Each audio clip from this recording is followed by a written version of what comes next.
This is the Change Physician, episode 122. Welcome back to the Change Physician podcast. I'm Melissa Katie, the Challenge Doctor, with my, I'm not going to say amazeballs, but amazing co-host, Dr. Kevin Cuccaro.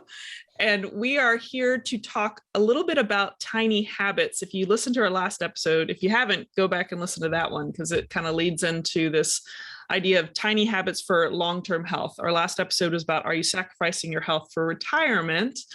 And we realize that this is a process that you kind of have to implement into your life.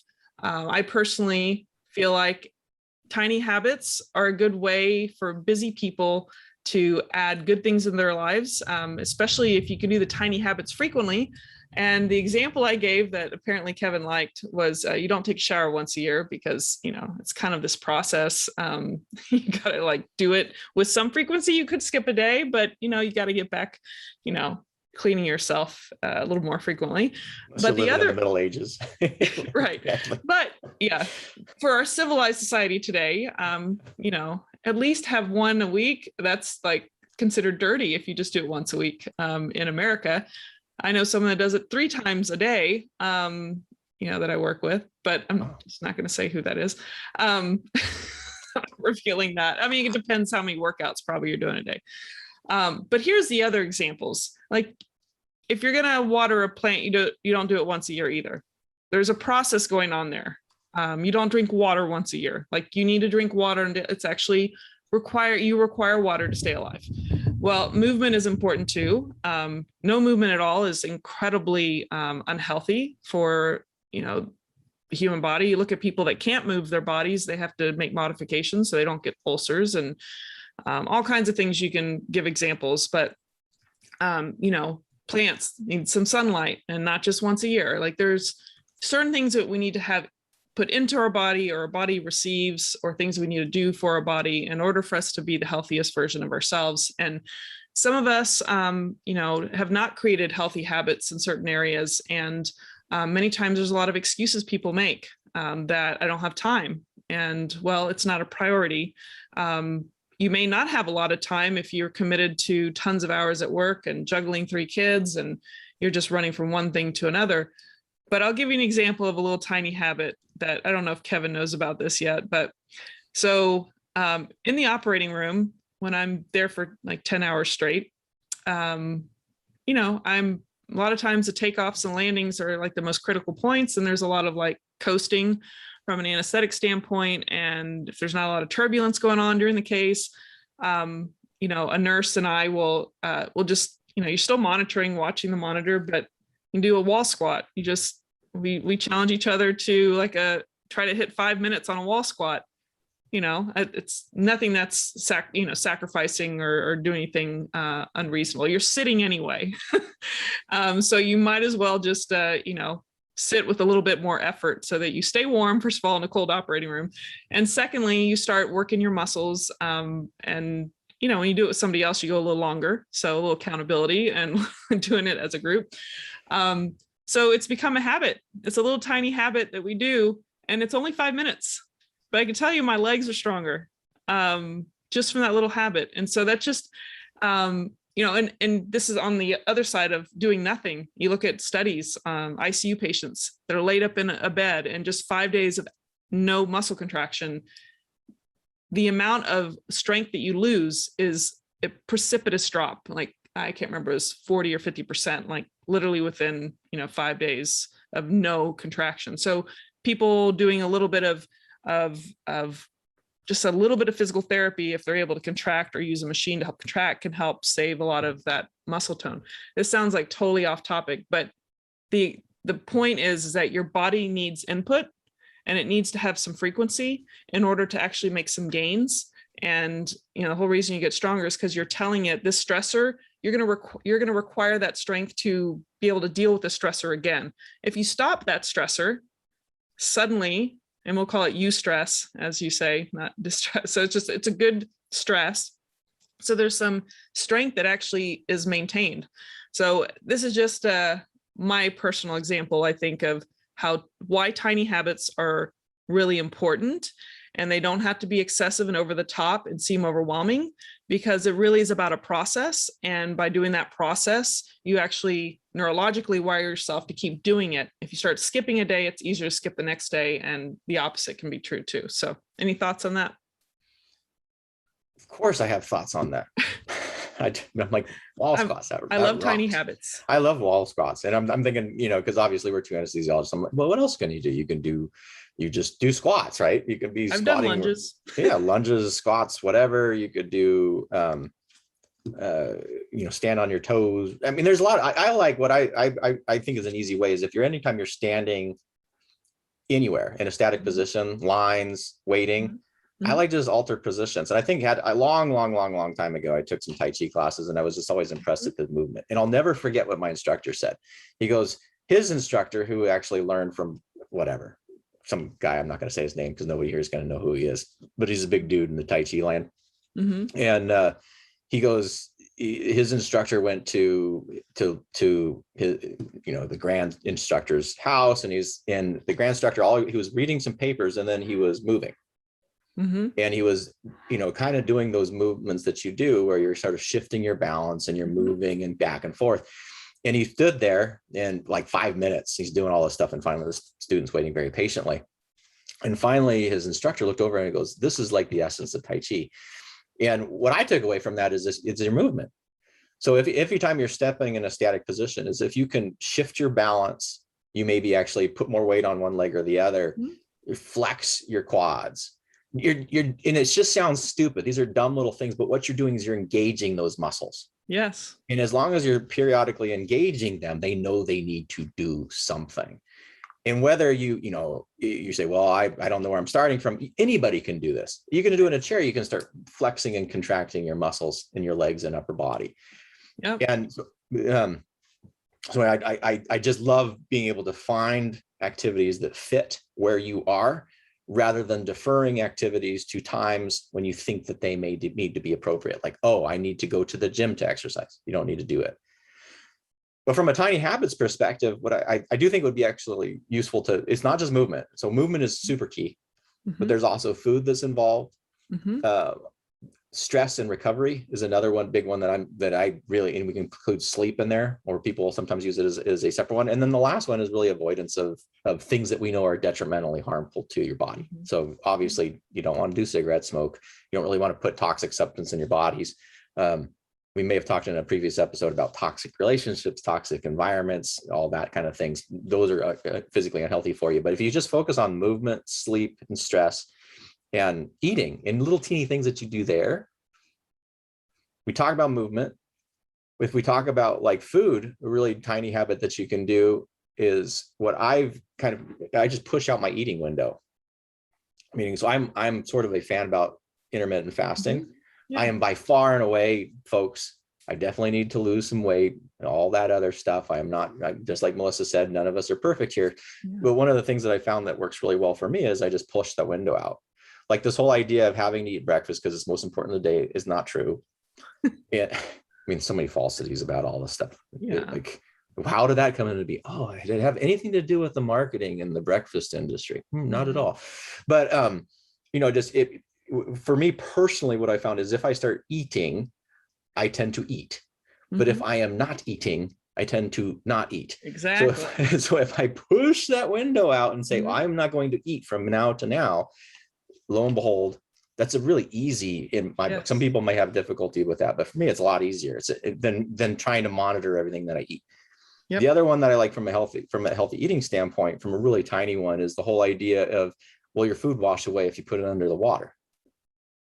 If you're eating a bunch of food that if you put it underwater, it dissolves, that's probably not food that you need to be eating all the time.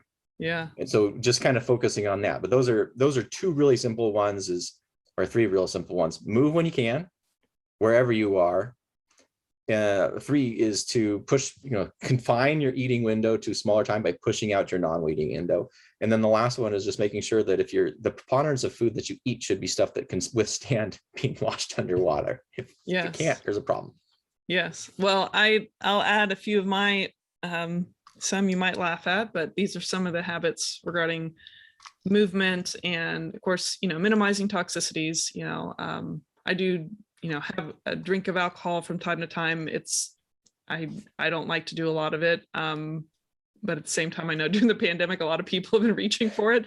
But when it comes to tiny habits of movement, and I don't mean just like, so my personal take from years of being a physician, traditional training, to pain science, to my own sports, to my own personal journey, I'm very biased, but I feel like I have a good perspective on it, is that general wellness from a physical standpoint is about a variety of flexibility, strength, balance. All of those things are critical, because when I think about people when they get older and how they're falling and breaking their hips, and we start losing like 1% of our muscle mass a year, I think after your 40s. Earlier, That, I think maybe even earlier. 35, I think maybe it's 35 years old. But before you hit middle age, you're like already, if you're not utilizing, activating that muscle with some kind of rigor, with some frequency, you are going down that, mark my words, you are going down that path of potentially that old person falling down before they really need to. Now other things can cause it, and strokes and other stuff like that, but I'm talking about your general capability as a physical being on this earth with gravity. So when I'm standing, or actually let's start with sitting in the car for a long period for a road trip, I'm flexing right glute, left glute, both glutes. I'm doing all kinds of shifting. When I'm, brushing my teeth, I don't recommend this for people who don't have good balance. But I might just kind of lean forward with one leg behind me while I'm brushing my teeth, and then switch the other one. And I mean, these are these habits I do with great frequency.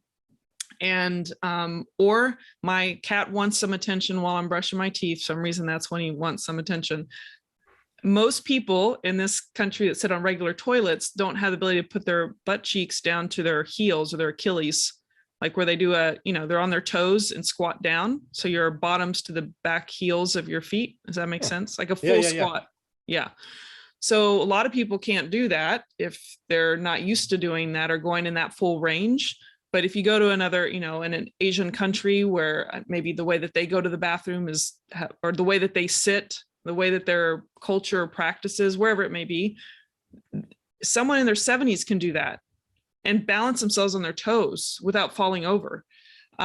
So I've taken that little part thing, and that's a good extreme range to go into with frequency. So I'm able to do that. So I'll be brushing my teeth, petting my cat, and full squatting down on my heels. And so I'm getting 3 things done at once. Like, this is how intentional I am about movement or range of motion and flexibility. And then I'm trying to think of some other ones. Movement. There's 3 main stretches I like to do, and I'll intermittently, in the middle of a walk or anything activity wise, I'll just break into them, or I'll do it in the operating room. Unfortunately, my colleagues see me doing stretches and all kinds of weird stuff all the time, and I don't care, because it's for like my benefit and maybe be less of a burden on society and the medical system later. But that's my intentionality there. And then when it comes to like food, of course, I try to always eat the salad. I preload with fiber before my meal and get a lot of nutrients from just knowing what is really healthy and highly nutritious. Make sure you get that in first, because that'll guide you sometimes into what you'll eat next sometimes. But also, and then drinking some water, of course, it's always important. But sometimes things that people don't think about is, you think of people with a lot of longevity. You talked about Tai Chi and movement and, yoga, all these practices that people do that have lived into their late life with good movement. There's also studies that show that gardeners tend to live longer. I don't have the study to whip out right now, but getting outside, getting in touch with nature, you can, find all these reasons that their theories are, but actually planting your own food, there's something about creating your own food that just makes it more enticing to eat. Even children, there's studies with children that they're more likely to eat stuff that they normally wouldn't eat, if it was just bought from the store versus they grew it. There's more interest in it. So even grabbing something that's you know where it came from, and you maybe like some of my lettuce, or not lettuce, but different spinaches I have, I'll just go grab a few of those and throw it into maybe some store-bought things and incorporate it into it. And that's just my little tiny habit of creating something that's evergreen, that grows, that you know where it came from, and I know I'm getting healthy, nutritious things in. So like you said, I'm not perfect, but I do try to incorporate these healthy things that have a lot of benefit as far as what I'm putting into my body. So I know I went on a rant there, but not a rant. But all I could think is, oh my God, gardening is definitely not a tiny habit for me. It's but see, you could have just one thing, one plant. plant. You could love jalapenos and you just have a pot of jalapenos, or you could just have one. I mean, it doesn't You know, have to be. that's interesting, because probably that goes beyond simply the eating of the jalapenos at all. Like there's a and that, I guess you can incorporate that into a healthy tiny habit of caring for something else. Because there are studies about when you care for someone or something else, pet, plant, or person, you tend to live longer. And the study I'm specifically thinking of was in nursing homes. And what they did with nursing home residents is they gave them a plant, and they put the plants in the room.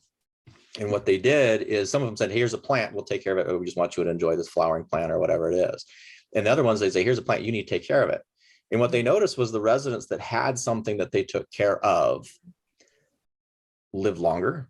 They had fewer medical problems. I mean, ultimately, as it comes down to, is they live longer. Their mortality rate in them was significantly less than those who just had a plant that they could look at. So there is something, there's this idea of caring, and the sense of ownership and agency that you have. And when you look at kind of the stress literature, it makes a lot more sense. But that would be a really easy tiny habit. Who or what are you taking care of? Who or what are something? If you have a pet, are you incorporating, I'm going to pet my cat every day in the morning before I leave for work? That would be a really easy habit to do. Yep. As a parent, one of the things that I tried to do, and I still try to do, is if people are leaving my house, my little habit there is I want to take them to the door. I want to be the person that they see when they leave. Right. And so that is an important habit to me. Yeah. And what we're really focused on is these are really, really small things around really small areas that you would not necessarily think would return the investment that they do. Moving consistently wherever you are, incorporating muscle contraction is huge. You touched on, there's a difference between power, endurance, and flexibility, and we need all of them. What's interesting is even people who exercise, oftentimes what they focus on is the endurance side, when we tend to lose power and flexibility earlier than we do endurance. And that flexibility is like key. Like if you kind of think about, like, that one is a mind-opening one, is our neighbor. He brought out like some balance boards about 5 years ago on his front lawn or whatever. And I was walking by, and I've always had super, super good balance. And then I got on these things and I was like, holy crap, I'm having trouble staying onto it. And it was such a wake-up call that, like, if you the whole move it or lose it, if you don't use it, you're going to lose it, whatever the case may be. Yeah. So incorporating, like, what you said, if you just are flossing your teeth and standing on one leg and just lifting up one toe briefly, and then maybe you have to compensate, and then practicing over time, maybe you can raise it higher. You can do these things very safe. You can do these things very consistently, and they may not seem like much at the time, but they will provide you so much benefit long-term simply by doing them on a day-to-day, small, frequent, tiny, really not super, I don't want to say challenging, but it doesn't take a lot of effort to do that. There's not a lot of prep that's involved with that. Yeah. Well, and the thing that people don't realize until maybe they go through, just challenging their body or seeing someone who doesn't, I'll say that from personal experience, I am astounded by the number of people or certain people that don't actively engage their body, how much lack of body awareness they have. So, neurologically, it's kind of like, the best way I can describe it is that most people, when they make their bicep, I'm going to show my guns on. If you contract your bicep, you feel it. Like, most people have used their arm enough, their dominant side at least, where we try to contract, you can feel the actual muscle engaging. But some people do not have that awareness of all the other parts of the body that can engage more. And literally you tell them, you know, you're trying to teach this from being a personal trainer before I became a physician. I'm trying to teach someone to do a lat pull down if they're using a machine, and they can't sense their lats. They don't have any awareness of like how to engage them or to feel their last, or am I doing it? I could try. Well, they're probably not strong enough, or they haven't built enough of repetition and awareness of that muscle to engage it appropriately. And so I don't know why I find that so fascinating, but I find it fascinating because if you are disconnected from here down and you don't utilize this in a way, even if you're active, some people just do it and they don't even think about it. But it's hard once you start like, you know, watching the body change and try to get stronger, you're going to start noticing things. And it's something once you've been there, it's kind of hard to go back. But for people that don't have the awareness, they don't know what I'm talking about. So if you're going to be able to balance and to be able to prevent falls and to, you know, avoid the tragedies that happen from really ailing health, especially early on, you have to have awareness of your body. You know, we talk about your mind and, you know, we talk about sleep, we talk about nutrition. But if you don't know how to use the very body you live in, you know, you're not really optimizing your potential. So that's why you have to really pay attention to what's going on. And when you said, oh, lift your little toe, you're creating an awareness, like all these little parts, like you're appreciating what you have and then trying to utilize it. I don't know. I can go on a diatribe about that, but I think it's really important. Well, and you can, that's another little tiny habit that you can engage in. Right. Is to shift your awareness and try then to actively seek a sensation from an area of your body. Like, so if you're in bed, one of the things that you can do to sort of like engage that body awareness is and focus on your toe. Like, I'm focusing on my left toe. What do I feel in my left toe? Do you feel the sheets on your toe? Do you feel how your foot is? And what's always kind of fascinating to me is sometimes you focus on the area and it's not like true. Like, it's like, wait a second, there's something different down there. But yeah, so, but I love that because if you kind of think about, if we envision the body as being this primary driver that's carrying around this weird alien in this skull, which is your brain, you'd want to get that machine working so well so that you're almost like a race car driver who's just attuned to every pitch and sound of that race car, rather than driving a Yugo. You know, if I'm an alien, I want to be driving a race car. I don't want to be driving a Yugo down the street trying to get to where I need to go. Yeah. Yeah. And I think it all comes down to, what are the tiny habits you can do to engage with your mind, engage with your body, engage with others with less toxicity, of course, or engage with nature or the world around you. I think there's so many ways that you can do that. And, you know, we gave some ideas of little habits that you can do, but, and you might have to link them with another habit so that it becomes a pattern. And then that, you know, then it triggers you to remember to do it. I think that's always a key. Have an anchor habit. So when I pet my cat, I'm thinking I need to squat down, whatever it is. And I think that's critical, that your overall wellness is not just what you think. It's not just what you do. It's not just what you eat, and it's not just your relationships, and it's not just it's all of those things are important. You have to figure out those habits that will work for you. So any last thoughts on that? Well, yeah, let's give a takeaway here. If you had to pick 3 top tiny habits that you would recommend for someone to either engage in, or if they're already doing them, which top 3 would you say? And they have to be, I mean, these are tiny habits. So something that literally someone can listen to this episode and do. I think, you know, everyone sits down on a toilet, right? So why not just do 10 of those? 10 squats. 10 of your toilets? Oh, I was going to say. No, not over your toilet. If you need a chair underneath 10 you. 10 bowel movements a day.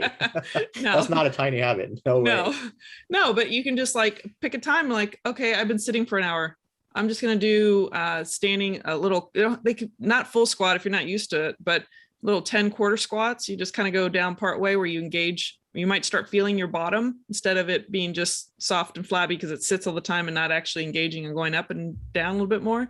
So just 10 little quarter squats. That's one. Second is get something with lots of good greens. We need more fiber in this American diet, and we need more nutrients. We need more dense nutrients. So I would say get in some kind of raw or lightly cooked greens before you eat the rest of your meal. You'll thank me when you do your squat onto your toilet later. And drink more water. Those three help you in the gut and also with other things. So I like those. That's a theme. It's all part of the same thing.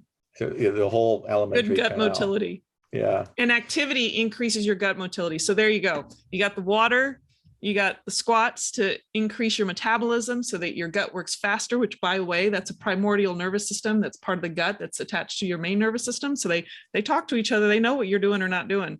So water, a little salad, a little fiber, and do the squats. There you go. You'll be set. And I'd add on to that. There's one that we didn't talk about, which is probably one of my favorite tiny habits to do, and that's breathe.